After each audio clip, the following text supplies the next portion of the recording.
사랑의 아버지 하나님 감사합니다. 오늘도 제가 주님의 말씀을 들고 자리에 섰습니다. 주님께서 계시해 주신 그대로 더거나 빼지 말고 그대로 전할 수 있도록 인도하시고 받는 우리 그리스도인들도 주님께서 말씀하신 대로 그대로 이해하고 받아들일 수 있도록 전하는 전하 받는 우리 그리스도인들 모두 위에 한량없는 은혜를 내려주시옵소서. 모든 말씀 우리 주 예수 그리스도 이름으로 기도드립니다. 아멘.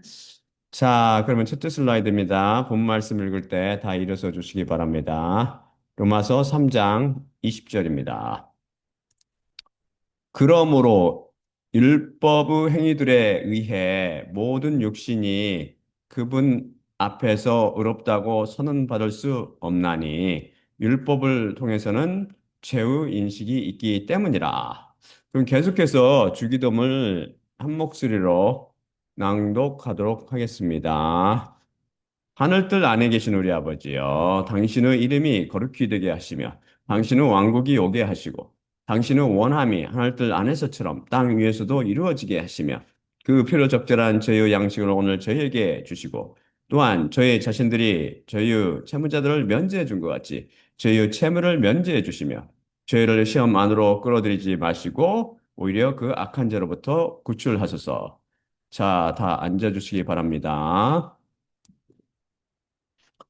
어느 일요일 설교 후에 딸 아이가 한 가지 질문을 했습니다.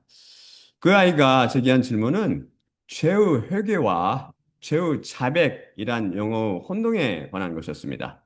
제가 설교할 때 회개라는 단어를 쓸 때 그 뜻을 죄의 자백이란 단어와 혼동한 것이죠.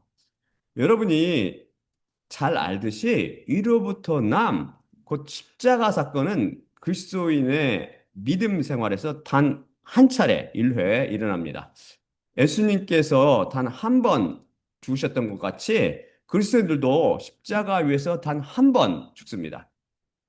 이것을 영적으로 비유하고 있는 것이 바로 세례라고 했지요. 세례를 여러 번 받는 사람이 있나요? 마찬가지로 세례는 회개를 비유하는데 따라서 회개도 한 차례 일어납니다. 그런데 회개가 매우 중요한데 왜 그렇지요? 그것은 바로 위로부터 나는 사건 중 첫째 단계인 십자가에서 예수님과 함께 죽는 것을 비유하고 있기 때문입니다. 다음 슬라이드 보여드릴게요. 누가복음 18장 13절입니다.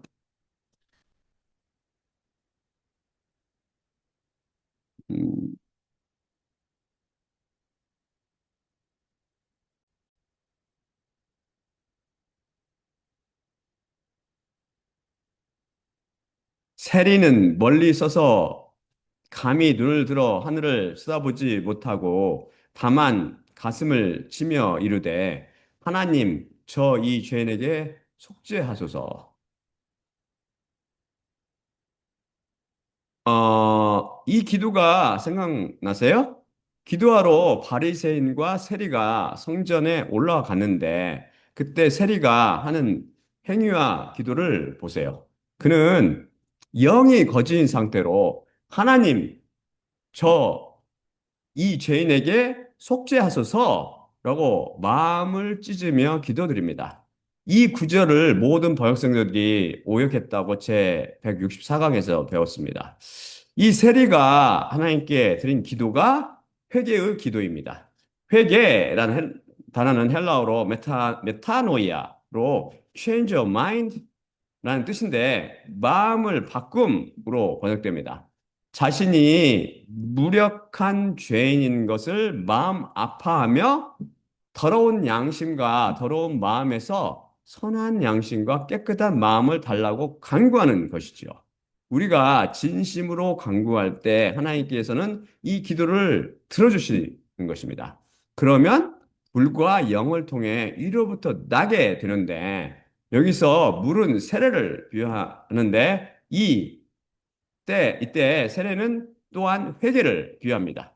그런데 이 회개의 중심에는 십자가에 매달려 피 흘리고 계신 예수님께서 우뚝 서 계시다고 여러 번 살펴봤지요. 그래서 결국 물이나 세례로 비유되는 회개는 그리스도와 함께 십자가에 못 박혀 옛사람이 죽는 것을 의미합니다. 그래서 십자가 사건이 단 한 번 일어나듯이 십자가 사건을 비유하는 회개도 단 한 번 일어나는 것이죠. 그런데 이로부터 나지 못한 자연인은 회개의 영을 받아 십자가 사건이 일어날 때까지 계속해서 회개해야 하는 것이 아니라 자신의 죄를 계속 자백해야 합니다. 자꾸 회개하라고 종용하는 것은 회개라는 단어를 자백이라는 단어와 혼동하여 오용하는 것입니다.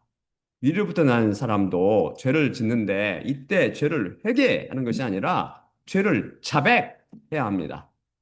십자가 사건을 뜻하는 회개가 한 번 이상 일어나지 않기 때문이죠.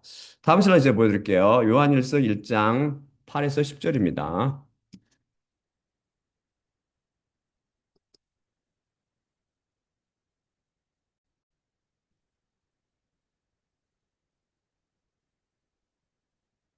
만일 우리가 죄가 없다고 말하면 우리가 스스로를 오도하고 진리가 우리 안에 있지 아니하리라.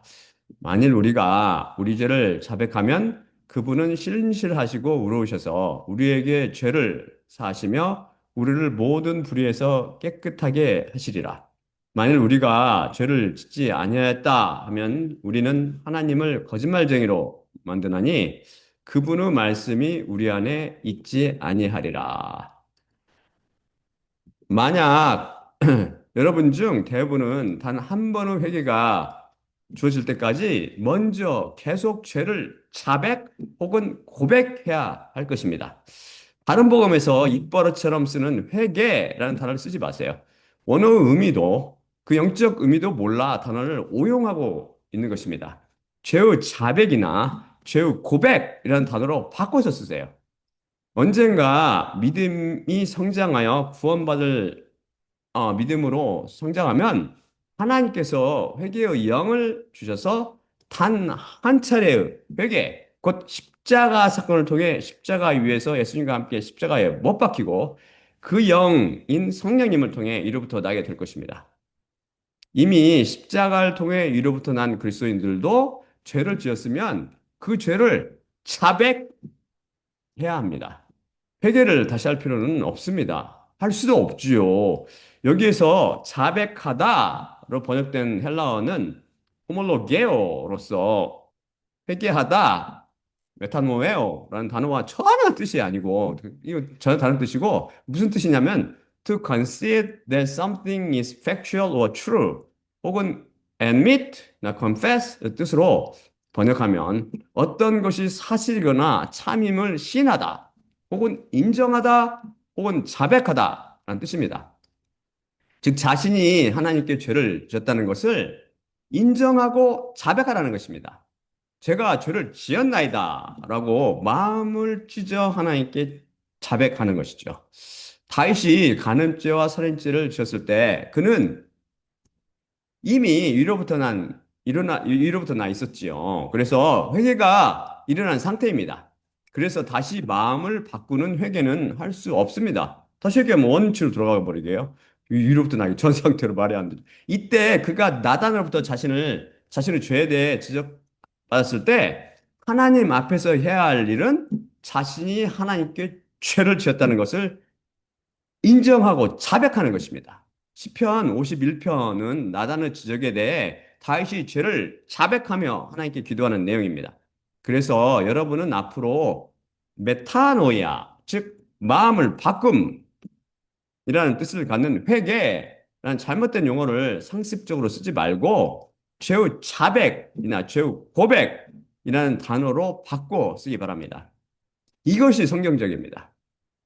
구원파에서도 이 단어를 잘못 사용하고 있지요. 그들도 모두 죄를 자백해야 하며 결국 하나님께서 은혜를 베푸신다면 그들도 일회에 일어나는 회개를 통해 십자가 사건을 경험할 수 있게 될 것입니다.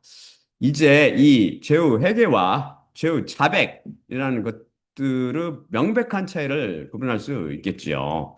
자, 그럼 오늘도 그동안 갈고 닦은 실력을 바탕으로 선악과 나무에 숨겨진 비밀에 도전하도록 합시다. 하나님께서 에덴의 정원 중에 생명나무와 선악과 나무를 두셨습니다. 생명나무가 갖는 영적 의미에 대해서는 바로 이전 시간에 자세히 살펴봤죠. 그럼 하나님께서는 선과 악의 그 지식의 나무, 즉 선악과 나무는 왜 거기 심어 놓으셨을까요? 이 나무를 거기에 두시지 않으셨다면 아담이 선악과 나무 열매를 먹는 일도 없었을 것이요. 따라서 그가 하나님의 계명을 깨뜨리는 죄도 범하지 않았을 것입니다. 그렇게 되면 죄가 이 세상에 들어오지도 않았을 것이요. 결국 사망도 찾아오지 않아 인간은 죄 때문에 고통당하거나 사망에 이르러 영원한 불못의 형벌을 당하는 일도 없었을 것입니다. 따라서 인간이 죄를 범하고 이로 인해 고통당하는 이유는 하나님께서 선악과 나무를 심어 놓으셨기 때문입니다. 그래서 인간의 죄와 이에 따른 고통에 대한 책임은 모두 하나님께서 지셔야 합니다. 많은 사람들이 이런 식의 논리를 펴지요. 자, 과연 이 거짓말은 참일까요? 만일 하나님께서 인간을 처음부터 악하게 만드셨다면 즉 그 계명, 즉 그 정원의 모든 나무로부터 정녕 내가 먹을 것이니라. 그러나 선과 악의 그 지식의 나무로부터 그것으로부터 너는 먹지 말지니 왜냐하면 그것으로부터 내가 먹는 날에 내가 정녕 죽을 것이기 때문이라. 를 깬 적에 대한 책임은 깬 죄에 대한 책임은 하나님께 있을 것입니다. 인간의 마음속에 계명을 어기고자 하는 마음이 만들어졌으니 어찌 계명을 깨지 않고 죄를 짓지 않을 수 있겠습니까? 이제 다음 슬라이드 보여드릴게요. 전도서 7장 29절입니다.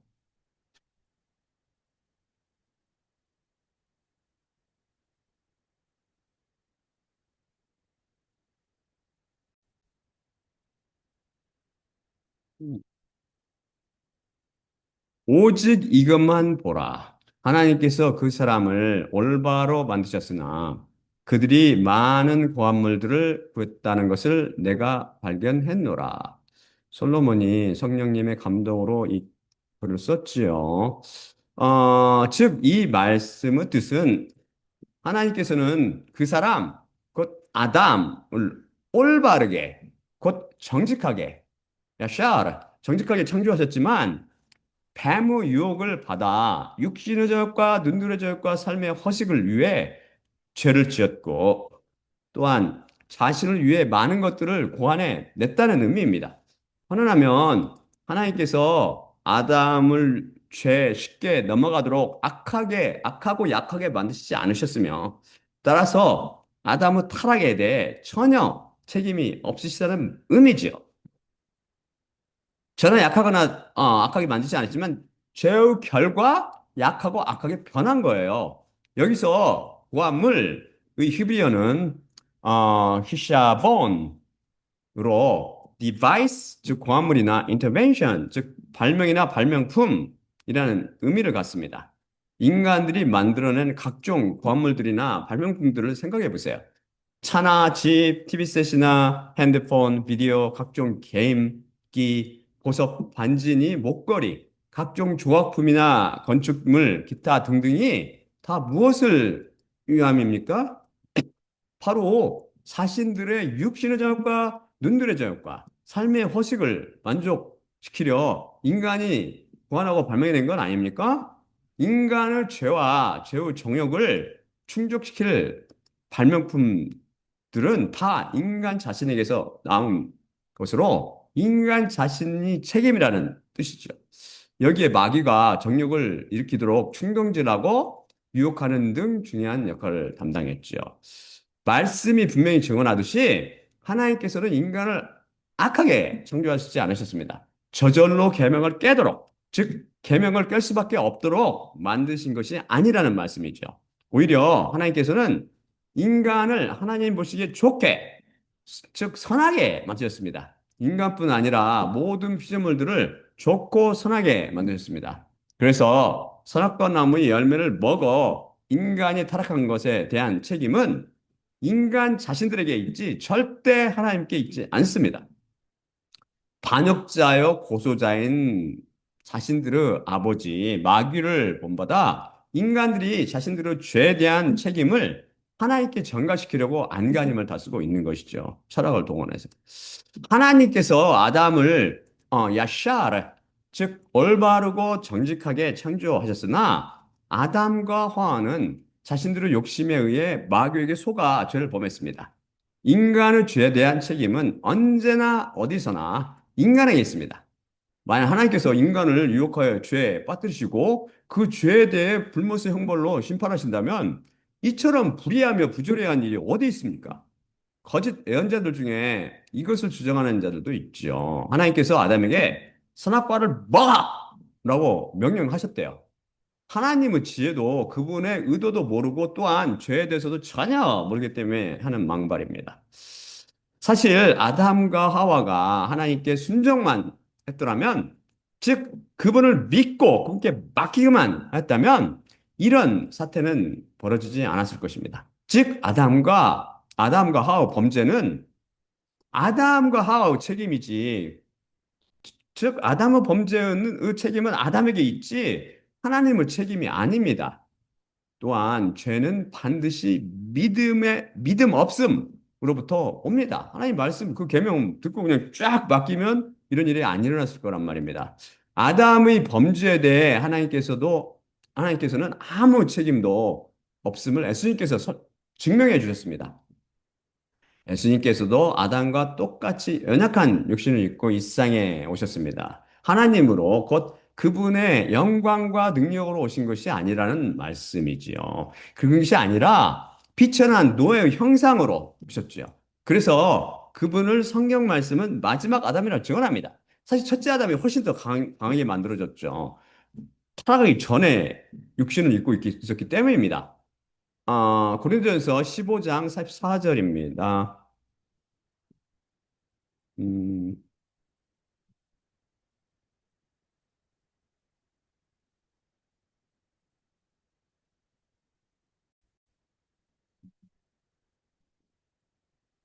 음.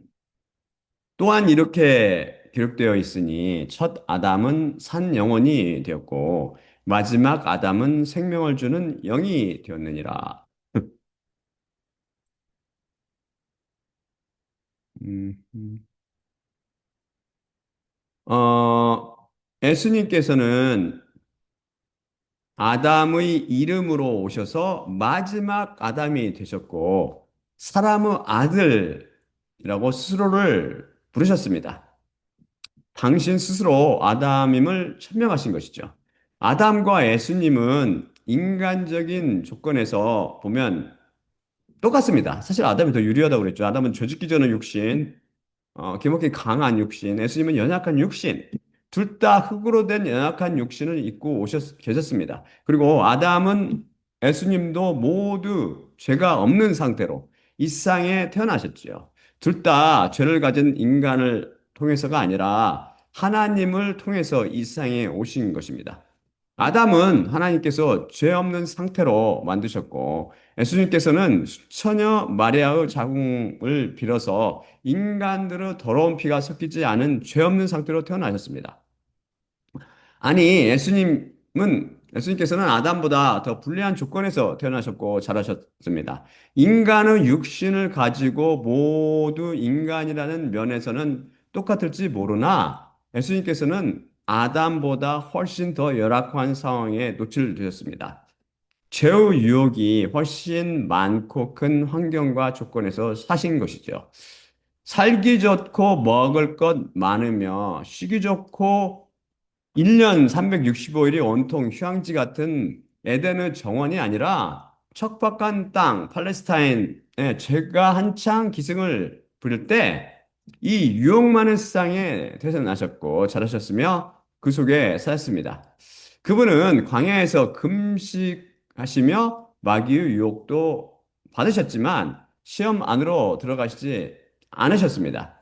그 이후 공생의 3년 반을 이 세상에 사시면서 많은 시험과 유혹을 받으셨지만 결코 죄를 짓지 않으셨습니다. 또한 아담처럼 오직 한 가지 계명만 지키시면 되시는 것이 아니라 613개의 계명, 율법 전체를 지켜 행하셔야 하셨지만 그중 단 하나도 단 한순간도 범하는 실수를 저지르지 않으시고 모두 지키심으로 율법이 요구하는 바를 완벽하게 이루어내셨습니다. 결국 십자가에 못 박혀 돌아가실 때까지 철저히 하나님께 맡기시고 순종하심으로 참다운 믿음과 순종의 본을 보여주셨습니다. 하나님께서는 아무도 죄에 빠지도록 시험하시지 않으십니다. 오히려 죄를 너무나도 싫어하십니다. 사람이 유혹에 빠져 죄를 저지르는 것은 자기의 욕심 때문입니다. 그 욕심에 끌려서 죄에 빠지고 그 죄가 자라서 사람을 죽음으로 인도하는 것이죠. 제가 다음 슬라이드 보여드릴게요. 야고보서 1장 13에서 15절입니다.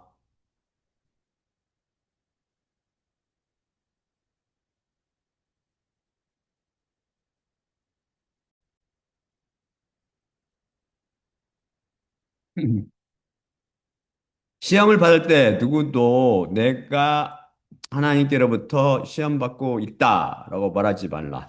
왜냐하면 하나님께서는 악들에 의해 시험 받으실 수 없으시고 또한 그분 자신께서 아무도 시험하시지 않으시기 때문이라. 그러나 각자가 자기 자신의 정욕에 의해 끌려가며 유혹되어 시험 받으니 그 다음 정욕이 잉태하여 죄를 낳고 죄가 완성되어져서 사망을 출산하느니라. 그래서 인간도 죄의 책임을 하나님께 전가할 수 없습니다. 오히려 하나님께서는 죄, 음흠, 죄를, 하나님께서는 죄를 끔찍이 싫어하십니다. 하나밖에 없는 아들을 십자가에 못 박아 죄의 삭스를 치르게 하실 만큼요. 또한 모든 인간을 외모로 판단치 않으시고 율법에 따라 공정하게 판단하시어 그 행위에 따라 범한 죄의 삭을 철저히 치르게 하십니다. 죄를 너무나 싫어하시기에 지옥을 준비하셔서 누구나 예외 없이 자신의 죄값을 철저히 치르게 하시는 것이죠. 우리는 혹 이런 질문을 할 수 있습니다. 하나님께서 아담이 계명을 어기고 선악과 나무의 열매를 먹을 것을 미리 아시지 못하셨을까요? 물론 아셨습니다. 하나님은 전지전능의 하나님이십니다. 세상을 창조하시기 전에 이미 세상의 끝을 보고 계시는 분이십니다. 그렇다면 하나님께 책임이 있는 것 아닐까요? 아담이 선악과 나무 열매를 먹어 죄를 범할 것을 아시고도 만드셨으니까요. 이런 논리는 바로 아담과 하와처럼 자기의 죄를 자꾸 남에게, 특히 하나님께 전가하려는 인간의 죄성, 그 죄의 성향에서 비롯합니다. 인간은 죄는 자기가 짓고 그 결과로 고통을 당하게 되면 그것을 하나님 탓이나 조상 탓, 형제 탓, 친구, 사돈네 팔촌 및 환경, 기타 등등 이 탓, 저 탓으로 돌립니다. 악하기 때문이죠. 하나님께서는 아담이 계명을 깨고 선악과 나무의 열매를 먹을 것을 미리 아셨습니다. 그런데도 이것을 만들어 그것에 두셨지요. 하지만 그것을 미리 아시고도 만드셨다는 것 때문에 아담의 범죄가 하나님의 책임이라는 논리는 앞에서도 살펴본 것처럼 책임 회피적인 내 죄는 절대 내 탓이 아니고 무조건적이며 순전히 내 탓이요라는 사탄의 논리입니다. 하나님께서 아담이 범죄할 것을 미리 아시고도 선악과 나무를 정원 안에 두신 것은 더 큰 뜻과 계획이 있었기 때문입니다. 우리를 구원하시고자 하시는 놀라운 지혜와 사랑 말이지요. 우리가 어찌 그분의 지혜를 가늠하며 그분의 길을 찾을 수 있겠습니까? 누가 감히 그분의 우리 인간을 향한 눈물겨운 사랑을 이해할 수 있단 말입니까?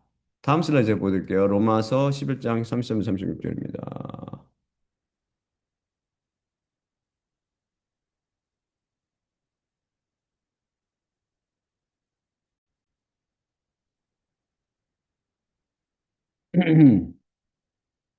오 깊도다 하나님의 지혜와 지식의 풍성하며 그분의 판단들은 증명할 수 없으며 그분의 길들은 이해할 수 없도다. 누가 어찌 주님의 생각을 알았느냐? 혹 누가 그분의 조언자가 되었느냐? 혹 누가 그분께 먼저 들여서 그분께 되돌려 받겠느냐?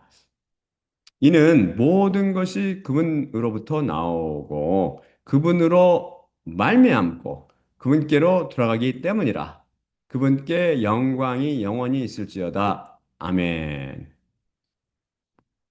선악과 나무는 히브리어로 에츠아닷 토바라 입니다. at는 tree, 곧 나무란 뜻이고, 다음은 하는 정관사 그라는 의미이며, 다음에 that는 knowledge, 곧 지식이란 뜻입니다. 그리고 tough는 곧 good으로 좋은이라는 형사인데, 여기서는 명사로 쓰여 선이 되며, 다음 va는 접속사로 and, 즉 그리고 란 의미고, 마지막의 ra는 bad, evil, 곧 나쁜이나 악한 이라는 형사인데 여기서는 명사로 쓰여 악이라는 뜻이 됩니다. 헬라어, 히브리어 모두 형사가 명사로 쓰인다고 그랬죠. 그래서 에차닷 토바라를 축자적으로 번역하면 선과 악의 그 지식의 나무가 되며 간략히 선악과 나무가 되는 것이죠. 이것을 더 풀어 쓰면 선과 악에 대한 지식의 나무가 되고 다시 쉽게 쓰면 선과 악을 알게 하는 나무가 됩니다. 어렵지 않지요. 바로 전 시간에 배웠듯이 생명나무는 예수 그리스도를 비유하고 있습니다. 자, 그럼 선악과 나무는 무엇을 비유하고 있을까요? 도대체 무엇이기에 하나님께서 아담이 따먹을 것을 아시고도 동산 한가운데 심어 두셨으며 이 비밀을 다른 복음이 전혀 풀이하지 못하고 있을까요? 그 이유는 그들이 창녀 포도주에 취해 사고 기능이 마비되었기 때문입니다. 사고, 곧 생각하는 하나의 능력인 이성을 동원하여 논리적으로 성경 말씀을 풀이하려 덤벼들지만 하나님께서는 그 비밀을, 여러 가지 비밀, 성경 속에 숨어있는 비밀들을 그들의 눈에 보이지 않도록 덮어두신 것입니다. 오직 그 양의 계시를 받은 하나님의 노예들만 깨달아 알도록 말이지요. 자, 거두절미하고 바로 이 비밀을 풀어보도록 하지요. 선악과 나무의 보다 정확한 성경적인 이름은 선과 악을 알게 하는 나무입니다. 무엇이 선이고 무엇이 악인지를 알게 하는 나무란 뜻이지요. 무엇이 선이며 무엇이 선한 것이며 무엇이 악한 것인지, 즉 선과 악의 판단 기준은 반드시 행위로 말미암으며 이 행위의 기준을 제시한 것이 바로 율법입니다. 우리가 많은 시간을 투자하여 소상하게 살펴봤듯이 우리는 율법을 통해서 무엇이 선하고 옳은 행위이며 무엇이 악하고 불의한 행위인지 알 수 있습니다. 여기서 행위란 넓은 의미에서 행위의 근원인 마음의 상태나 소원도 포함합니다. 선악과 나무는 우리에게 무엇이 선한 것이고 무엇이 악한 것인지를 알게 해줍니다. 아담과 하와는 이 나무 열매를 따먹기 전에는 무엇이 선한 것이고 무엇이 죄악된 것인지를 전혀 몰랐습니다. 이스라엘 백성은 십계명이 이르기 전에는 무엇이 탐욕인지를 모르고 살았습니다. 즉, 탐욕이 죄인지를 몰랐습니다. 바꿔 말해서 탐욕이 악에 속한다는 것을 몰랐습니다. 십계명이 주어진 이후에 비로소 그것이 죄, 곧 악이라는 것을 알게 되었죠. 즉, 율법을 통해서 무엇이 선한 것이고 무엇이 악한 것인지를 알게 된 것입니다. 선악과 나무와 율법 사이에서 공통점을 발견하셨나요? 그렇지요? 이들이 의도하는 바가 같습니다. 다음 슬라이드 제가 읽어드릴게요. 로마서 3장 20절입니다.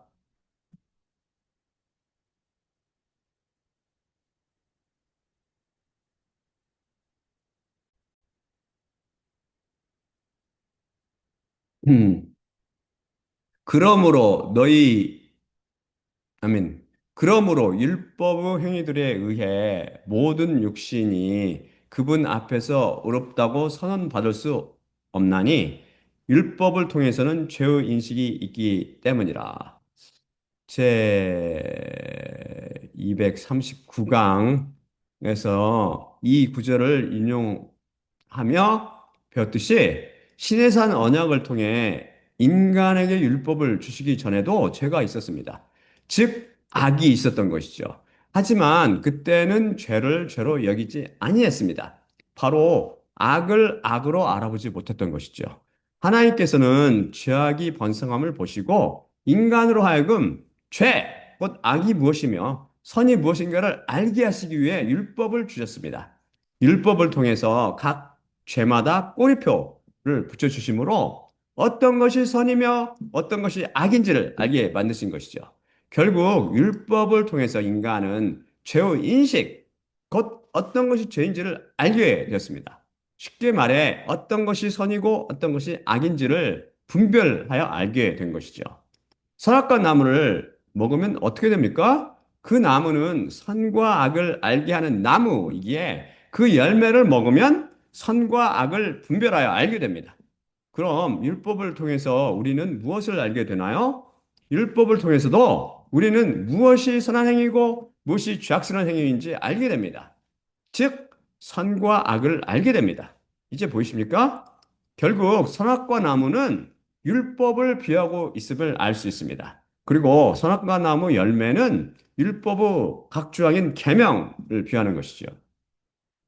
아담과 하와는 열매를 따먹음으로 하나님의 계명인 그 정하는 모든 나무로부터 정녕 내가 먹을 것이니라. 그러나 선과 악의 그 지식의 나무로부터 그것으로부터 너는 먹지 말지니라. 그라고 정관사가 붙은 선과 악의 그 지식의 나무라는 것은 결국 그 한정하여 찾아보니까 누가 무엇이 나와요? 율법이 나오는 거죠. 율법의 계명을 깨면 죄를 지켜야 되고 죄를 지켜야 되면 그에 대한 대가 곧 삭스로 사망을 맞이하게 됩니다. 그래서 아담과 하와가 선악과 나무의 열매를 먹음으로 계명을 깨서 죄를 지켜야 되자 필연적으로 그들이 죽게 된 것입니다. 다음 슬라이드 제가 보여드릴게요. 로마서 6장 20에서 13절입니다.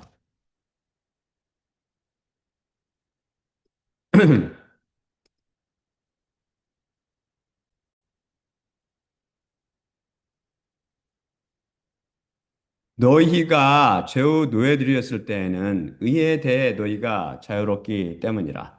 그러면 무슨 열매를 그것들에 대해서 지금 너희가 수치스러워하는 그때 너희가 갖고 있었느냐?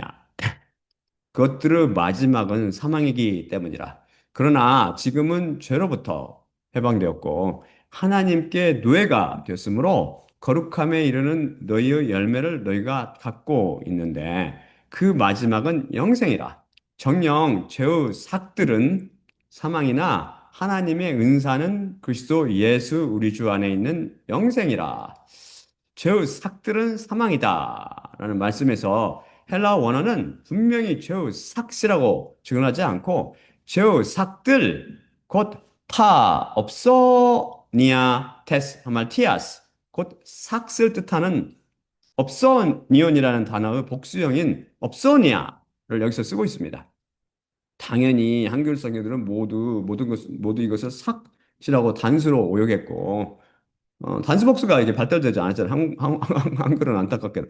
영어 성경들은 wages라고 임금이나 삭시라는 의미의 wage의 복수형을 써서 제대로 번역한 것처럼 보이지만 실은 번역자들이 이것을 참뜻을 이해하고 있었는지 의문이 듭니다. 왜냐하면 이 삭스를 뜻하는 업소년이라는 단어는 신약의 4회에 등장하는데 3회는 복수형으로 1회는 단수형으로 쓰이고 있습니다. 단수와 복수를 명확하게 구분하여 쓰고 있는 것이죠. 그 문맥을 통해서 확실히 여러분도 알 수 있을 거예요. 만약에 헬라어를 한다면. 그런데 단수로 쓰이는 고린도후서 11장 8절을 모든 영역본들이 wages라고 복수로 쓰거나 다른 영어 단어를 써서 일관성이 없는 번역을 하여 오역을 했습니다. 사실 영어에서 단수형 wage는 종종 한 시간이나 한 하루 등의 임금률이나 일반적인 개념을 나타낼 때 쓰입니다. 즉, 예를 들어 a low wage는 낮은 임금률이란 뜻이죠. 이에 반해 복수형인 wages는 받은 돈의 총액을 가리킬 때 사용됩니다. 그래서 헬라어 단수와 복수를 모두 wages라고 복수형으로 번역했던 것이죠. 하지만 이것은 헬라어 뜻을 정확히 반영하지 못하는 결과를 가져왔습니다. 그런데 왜 죄의 삭시 아니라 죄의 삭들이라고 원문을 출자적으로 번역해야 할까요? 왜냐하면 죄의 삭들이라고 번역을 죄삭들이라는 번역을 통해서는 죄삭시라는 번역을 통해 발견할 수 없는 하나님께서 의도하시는 진리를 깨달을 수 있기 때문입니다. 그것이 무엇일까요? 인간은 아무튼 다른 복음에서 번역 오역할 때마다 중요한 구절들이 전부 보면은 중요한 구절들마다 착착 오역하죠. 신기하게 인간은 여러 가지 다른 종류 죄를 짓습니다. 어떤 죄는 인간 보기에 크고 어떤 죄는 인간 보기에 매우 작은 것처럼 보입니다. 하지만 인간 보기에 크게 보이든 작게 보이든 그 크기에 관계없이 그 죄의 삭은 다 사망이라는 의미입니다. 죄가 크면 그에 대해 형벌이 크고 죄가 작으면 그에 대한 형벌이 작은 것이 아니라 곧 죄의 질이나 양에 따라 형벌인 죄의 삭이 다 다른 것이 아니라 그 어떤 죄를 지었어도 그 삭은 다 사망이라는 의미죠. 곧 불의 못입니다. 둘째 사망, 이 사망을 뜻하는 거예요. 따나토스. 그래서 죄의 질과 양에 따라 다르게 형벌받는다는 지옥 사상은 철저히 잘못된 것입니다. 여러분은 지옥에 대한 간증을 들으면서 이런 거짓말을 많이 들어보지 않았나요? 그것은 힌두교와 불교 및 이슬람 사상인데 기독교에서 이 다른 복음에 감염되어 있습니다. 다른, 모든 종교의 뿌리는 다 이세벨로 같기 때문이죠. 선악과 나무 열매를 먹으면 그 열매의 크기에 무관하게 반드시 죽게 됩니다. 그렇잖아요. 야, 너희들 큰 거 먹으면 죽고 작은 거 먹으면 조금 덜 맞아. 이렇게 말씀하셨어요? 즉, 그 어떤 계명을 어겨도 그 삭, 곧 그에 대한 형벌은 사망, 곧 불못이라는 무서운 말씀입니다. 쉽게 설명드려서 우리 인간은 살인한 죄는 큰 죄로 여기고 형제에게 화내는 것은 약간 큰 죄. 이 머리 빈 자야 나 야 이 바보야 라고 욕하면 작은 죄로 여기며 대수롭지 않게 생각합니다. 평생 살면서 바보라는 말을 안 써본 사람이 있나요? 하지만 하나님께서도 그렇게 생각하시며 그것에 따라 심판하시고 형벌을 주실까요? 다음 슬ide 보가 마태복음 5장 20에서 22절입니다. 음,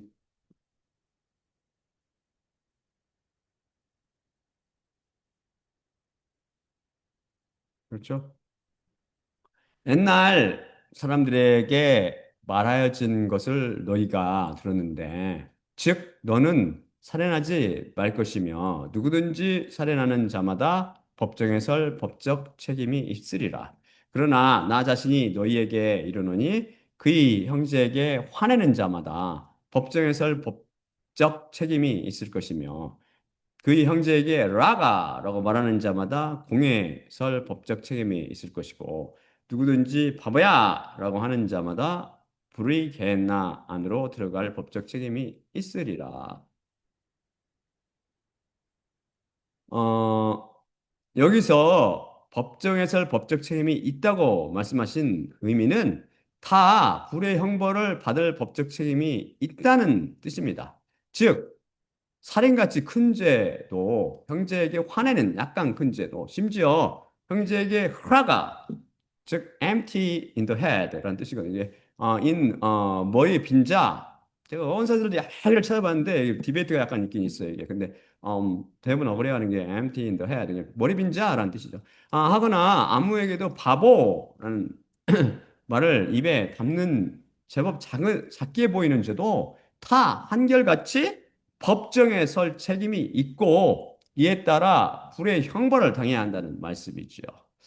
여기서 법정이나 공예는 하늘의 법정이나 공예를 일컫습니다. 그렇지 않고 세상의 법정이나 공예로 이해하면 말이 안 됩니다. 누가 형제에게 화냈다고 법정에 세웁니까? 또한 여기서 보듯 화내는 대상이나 라가 즉 머리 빈자라고 부르는 대상은 형제라고 하고 계시지만 바보야라고 하는 대상은 형제에 국한하지 않으셨습니다. 여러분이 살면서 그 누구에도 이 바보야, 이와 비슷한 stupid라는 그 비슷한 말, 이 moron 이런 이따위 이와 비슷한 표현을 했으면 이미 개나 즉 지옥불에 들어갈 법적 책임이 있습니다. 이런 욕 한 번 안 하고 산 사람이 역사상 단 한 사람이라도 있을까요? 이 죄 하나만 봐도 모든 인간은 지옥불의 심판이 당연합니다. 여기서 보듯 인간에게 크게 보이는 살인죄로부터 시작하여 작게 보이는 바보야라는 라고 부르는 죄에 이르기까지 그 삭은 다 사망, 곧 불못의 형벌입니다. 죄의 삭들은 다 사망인 것이지요. 그러니 율법 앞에서 사망인 불못의 형벌을 피할 인간이 하나라도 있겠습니까? 죄 찌든 인간들은 바로 이런 예수님의 말씀을 전혀 이해하지 못합니다. 죄가 무엇인지 하나님께서 어떤 분이시 얼마나 의로우시고 회전한 빛도 없으신 분이시면 이렇게 여기실 거냐고요. 이런 불신지를 이해하지 못하기 때문이죠. 또한 성경 말씀은 제가 이제 말씀하신 것이 반드시 철저히 축자적 번역으로 번역을 함으로써 말씀을 테레오 하는 것이 얼마나 중요한지를 다시 한번 깨달을 수 있습니다. 반드시 축자적 번역을 해야 돼요. 축자적 번역. 자, 이제 그리고 말이 어색하면 설명을 해줘야죠. 설명을. 말씀을 기가 막히게 쫙 짜게 돼 있어서 축자적 번역을 했다고 그 뜻이 이렇게 전혀 몰입물증이지 않습니다. 인간의 말들은 그런 게 많잖아요. 이게 이디오매틱 익스프레션에서 관어적인 표현은 우리가 그냥 축적번역은 말이 안 되잖아요. 근데 성경은 그렇게 쓰여 있지 않습니다. 성경 기가 막히게 써 있어가지고 축자적 번역을 통해 성령님은 계시를 통해서 그 뜻을 확실히 알 수 있게 주님께서 쓰신 거죠. 자, 이제 선악과 나무가 율법을 비하고 있다는 진리와 비밀을 깨달을 수 있겠습니까? 너무나 쉽고 간단한 비밀이었지요. 어떤 것이든 일단 깨닫고 나면 너무나 쉽고 간단합니다. 이렇게 쉬운 비밀이 그동안 성경 말씀 속에 꼭꼭 숨겨져 있었던 것이죠. 이렇게 쉬워 보이는 비밀도 그양의 영이신 성령님의 계시가 없다면 알아낼 방법이 없습니다. 결국 아담이 선악과 나무의 열매를 먹고 죄를 지었을 것을 아시고도 왜 선악과담을 만드셨냐고 하나님께 따지는 논리는 왜 율법이라는 것을 만드셔서 우리가 그것을 깨서 죄를 지게 만들었냐고 따지는 논리와 같습니다. 또한 수상적인 비유를 두면 왜 법률을 만들어서 우리 마음대로 사람 죽이고 폭력 못하게 만들었냐라고 따지는 논리와 비슷하죠. 그런 논리는 또한 왜 음주운전 처벌법이라는 것을 만들어 술 먹고 스릴 넘치게 운전하는 것을 방해하느냐고 따지는 것과 하등 다를 바 없으며 왜 폭력 방지법을 만들어서 다른 사람 신나게 취업해서 쌓인 스트레스 푸는 것을 막느냐고 따지는 것과 같습니다. 모든 것이 명확해졌지요. 그럼 다음 시간에는 왜 하나님께서 선악과 나무를 에덴의 정원에 심어 두셨는지 그분의 놀라운 지혜와 사랑에 관한 비밀을 살펴보기로 하겠습니다. 자, 다음 마지막으로 고린도전서 11장 23에서 26절을 읽고 마치도록 하지요.